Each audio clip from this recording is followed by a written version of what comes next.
जय श्री गणेश। नमस्कार। मैं आचार्य संजय द्विवेदी। मेरे समस्त प्रबुद्ध दर्शकों का मेरे चैनल पर हार्दिक स्वागत है। प्रिय दर्शकों, आज मैं कर्क राशि का मई माह का मासिक राशिफल लेकर आपके सम्मुख उपस्थित हूँ। मई माह में जो ग्रहों की स्थितियां तथा जो ग्रहों के परिवर्तन होंगे वो इस माह में आपको कितना लाभ देने जा रहे हैं, किन किन भाव में प्रबलता आएगी, इस माह में आपको कितना लाभ मिलेगा अथवा कहीं पर कोई समस्या या अवरोध है तो उसका क्या निराकरण है, संपूर्ण विश्लेषण मैं पूर्ण तर्क के साथ करने जा रहा हूं। प्रिय दर्शकों, इस राशिफल को आप अपने लग्न तथा राशि दोनों के अनुसार देख सकते हैं। कर्क राशि के लिए यदि हम अवलोकन करें तो लग्न में ही मंगल का गोचर चल रहा होगा। यद्यपि यहां पर मंगल नीच राशि में होंगे, परंतु यहां पर कुछ मिश्रित प्रभाव आपको देने वाले हैं। आपके तृतीय भाव में केतु का गोचर होगा। इसी प्रकार से आपके नवम भाव में 4 ग्रहों का योग चल रहा होगा, जहां पर राहु, शनि, शुक्र और बुध होंगे। दसम भाव में सूर्यदेव का अपनी उच्च अवस्था में गोचर चल रहा है तथा आपके एकादश भाव में गुरुदेव बृहस्पति का गोचर चल रहा है। इस माह में बुध पहला परिवर्तन करेंगे, जब बुध आपके नवम भाव से निकलकर दसम भाव में जाएंगे, जहां पर सूर्य के साथ इनका महायोग बनेगा। प्रबल रूप से बुधादित्य योग यहां पर बनने वाला है। 13 मई को सूर्यदेव का राशि परिवर्तन आपके लाभ भाव में हो जाएगा, जहां पर सूर्य और गुरु का महायोग बनेगा। 14 मई को गुरुदेव बृहस्पति अपनी राशि का परिवर्तन करेंगे तथा आपके द्वादश भाव में प्रवेश करेंगे। 18 मई को राहु का तथा केतु का राशि परिवर्तन होगा। राहु आपके अष्टम भाव में जाएंगे तथा केतु आपके द्वितीय भाव में गोचर करना प्रारंभ करेंगे। ये समस्त ग्रह स्थितियां हैं। अब इन स्थितियों में यदि हम देखें तो प्रारंभ से ही मंगल का गोचर पूरे माह में आपके लग्न में रहेगा। नीच राशि में यहाँ पर मंगल अवश्य है, परंतु कहीं न कहीं इनका नीचत्व यहाँ पर बैलेंस हो रहा है। अब चंद्रमा की राशि में है तो आधे समय के लिए वैसे भी यहाँ पर नीच भंग रहेगा, परंतु आधे समय में नीच प्रभाव प्राप्त होगा। उनमें भी कुछ ऐसी स्थितियां बन रही हैं जब मंगल का नीच प्रभाव कम से कम होगा। अब इस समय में आपकी एनर्जी बहुत अच्छी होगी, आपके अंदर कार्य की क्षमता बढ़ जाएगी, आपके अंदर ऊर्जा का प्रवाह आपको कई क्षेत्रों में आगे बढ़ाने वाला है। परंतु यहाँ पर ध्यान ये रखना है, अपनी ऊर्जा का सकारात्मक उपयोग सही दिशा में आपको करना है। वाद विवाद, लड़ाई झगड़े से आपको बचना है। अचानक क्रोध आ जाए तो उससे बचाव करना है। इन सब चीजों से यदि आप बच जाते हैं तो कहीं पर एनर्जी का ह्रास भी नहीं होगा तथा एनर्जी को आप सही दिशा में लगा पाएंगे। इस समय में यदि आप अपना प्रयास करेंगे तो आपके सुख साधन बढ़ेंगे, परंतु जब तक मंगल आपके लग्न में है, बड़े साधनों का क्रय ना करें तो ही अच्छा है। मंगल का प्रभाव जीवन साथी के साथ भी कहीं ना कहीं क्लेश की स्थिति करता है। कुछ समय आपका व्यवहार बहुत अच्छा होगा, परंतु कभी कभी अनावश्यक क्रोध समस्या का कारण बन जाता है। इस समय में आपकी सुरक्षा होगी, परंतु कहीं ना कहीं कुछ ब्लड प्रेशर की समस्या अथवा बाहर के खाने से समस्या हो सकती है। अतः इस समय अपने खाने पीने पर ध्यान दें तो अपने फिटनेस पर पूर्ण आपको ध्यान देना चाहिए। इस समय में आप परिश्रमी रहने वाले हैं। इस पूरे माह में आपका परिश्रम अच्छा रहेगा। यदि आप अपने ऊर्जा को नियंत्रित कर लेते हैं तथा खाने पीने पर तथा अपने स्वास्थ्य पर ध्यान देते हैं तो इस माह में आपका परिश्रम संपूर्ण रूप से आपके लिए लाभकारी हो रहा है। परिश्रम से सर्वाधिक लाभ आप लेने वाले हैं। छोटे भाई बहनों का सहयोग भी मिलेगा तथा अच्छे मित्रों का साथ प्राप्त होता है। इस समय में आपकी ज्ञान की स्थिति बहुत अच्छी रहने वाली है। सर्वाधिक लाभ आपको ज्ञान के क्षेत्र में, शिक्षा के क्षेत्र में प्राप्त होने वाला। जो जातक विद्यार्थी हैं उनके लिए अच्छे परिणामों की प्राप्ति होने वाली है। इसी प्रकार से अच्छी संतान यहाँ पर प्राप्त हो सकती है। पुत्र संतान प्राप्ति का भी योग बनता है। इस समय में संतान सुख के पूर्ण योग हैं तथा आपके ज्ञान में, आपके प्रज्ञा में कई गुना वृद्धि होने वाली। शिक्षा से, ज्ञान से एक विशेष लाभ भी आपको प्राप्त होगा। इस समय में आपके मन की इच्छा भी पूर्ण हो सकती है। यदि आप अपने क्षेत्र में लगे हुए हैं, जो भी आपका क्षेत्र है, व्यापार है, आपका प्रोफेशन है, नौकरी है, उसमें धन की इच्छा आपकी पूर्ण हो सकती है।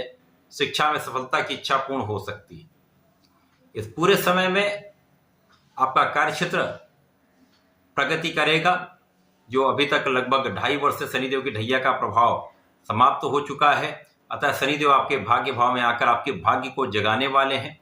आपके भाग्य को भी जगाएंगे, आपको परिश्रम भी करवाएंगे, आपको कर्मठ बनाएंगे, आपको योग्य बनाएंगे तथा आपके लाभ की मात्रा को बढ़ाएंगे। तो पहले से अधिक आपको लाभ प्राप्त होने वाला है, परंतु हो सकता है उतना लाभ नहीं मिल पाए जितना आप सोचते हैं। इसी प्रकार से इस पूरे समय में आपके शत्रुओं पर पूर्ण नियंत्रण रहने वाला है। शत्रुओं का पराभव निश्चित है। कुछ ऋण बढ़ सकता है, अतः ऋण लेने से बचना चाहिए। यदि व्यापारी बंधु हैं, आपको ऋण चाहिए तो आपके लिए एक अच्छा योग बन रहा है, जब आपको ऋण की प्राप्ति आसानी से हो सकती है। इस समय में छोटी मोटी समस्याएं हो सकती हैं, कुछ रोग हो सकते हैं जहां आपको ध्यान देना चाहिए। यहाँ मौसम से संबंधित कुछ विकार हो सकते हैं, कुछ मसल्स पेन हो सकता है, तो यहाँ अपने स्वास्थ्य पर ध्यान दें। परंतु इस समय आपके अच्छे मित्रों का साथ मिलेगा, आपके साहस में वृद्धि होगी, आपके सकारात्मकता में वृद्धि होगी। परंतु जब जब आपका मंगल नीच का प्रभाव देगा तो कुछ विवाद की संभावनाएं भी होती हैं, अतः इन विवादों से बचकर रहेंगे तो इस पूरे समय में आपको एक अच्छा लाभ प्राप्त होने वाला है। जब बुध परिवर्तन करके आपके 10वें भाव में जाएंगे, जहां पर सूर्यदेव गोचर कर रहे हैं, तो कार्यक्षेत्र में तो आपकी प्रगति हो ही रही है, लेकिन यहाँ पर प्रबल रूप से बुधादित्य योग आपके लिए अत्यंत प्रबल रूप से आपको लाभ देने जा रहा है। जब आपके लिए आपका परिश्रम, आपका बुद्धि का बल, आपके नेतृत्व की क्षमता, आपकी सकारात्मकता आपको आपके क्षेत्र में एक बड़ा लाभ, बड़ा पद देने वाले। इसी प्रकार से समय में आपके सुख साधन की वृद्धि का संपूर्ण योग बन रहा है। सुख साधन का संपूर्ण उपभोग आप कर पाएंगे, माता के सुखों में भी वृद्धि होगी तथा इस समय में लोगों का पूर्ण सहयोग आपको प्राप्त हो पाएगा। विशेष रूप से जो लोग व्यापारी हैं उनके लिए अच्छे योग हैं, जब उनके व्यापारिक कॉन्ट्रैक्ट्स बढ़ने वाले हैं, विस्तार होने वाला, जिनका संपूर्ण लाभ वो प्राप्त करने वाले। जब सूर्यदेव लाभ भाव में जाएंगे तो यहाँ पर अत्यंत विशेष योग बन जाएगा। आपके शासन की क्षमता बढ़ जाएगी। जिस भी क्षेत्र में हैं वहां पर आप स्वयं भी लाभ लेंगे, अन्य लोगों को भी आपसे लाभ होगा। इस समय जो लोग प्रतियोगिता परीक्षा की तैयारी कर रहे हैं, सरकारी नौकरी के प्रयास में हैं, उनका ये प्रयास सफल होगा, कोई संदेह नहीं। जीवन साथी के साथ सामंजस्य बढ़ जाएगा, आपसी प्रेम में वृद्धि होगी तथा साझेदारी में एक अच्छा लाभ आपको प्राप्त होने जा रहा है। जब गुरुदेव बृहस्पति आपके 12वें भाव में जाएंगे, अब क्योंकि गुरुदेव बृहस्पति आपके लिए भाग्य के स्वामी हैं, तो आपके 6ष्टम के स्वामी, इनका गोचर आपके 12वें भाव में होगा। यद्यपि ये भाग्य के स्वामी होकर 12वें भाव में निर्बल भाव में जा रहे हैं, परंतु यहाँ पर विपरीत राजयोग में होंगे, तो कोई बड़ी समस्या आपके साथ नहीं होने वाली है। जो जातक नौकरी के लिए प्रयासरत हैं, अपने नए कार्यक्षेत्र में जाना चाहते हैं, अपने ही कार्यक्षेत्र में नए अवसर चाहते हैं, उनके लिए अवसरों की वृद्धि होने वाली है। नई नौकरी मिल सकती है, नौकरी में ही नए नए अवसर आपको प्राप्त हो सकते हैं। यद्यपि यहाँ पर आपके भाग्य का संपूर्ण साथ आपको प्राप्त नहीं हो पाएगा, परंतु आपका परिश्रम, आपकी ऊर्जा आपको लाभ निश्चित रूप से देने जा रही है। यहाँ पर आपको अपने खाने पीने पर ध्यान देना चाहिए। जो लोग थोड़ी अधिक आयु के हैं, जिनको कुछ रोग हैं, तो बड़े रोगों से आपको बचना चाहिए। तथा इस समय में आपके कानूनी पक्ष में आपका पक्ष बलवान रहने वाला है।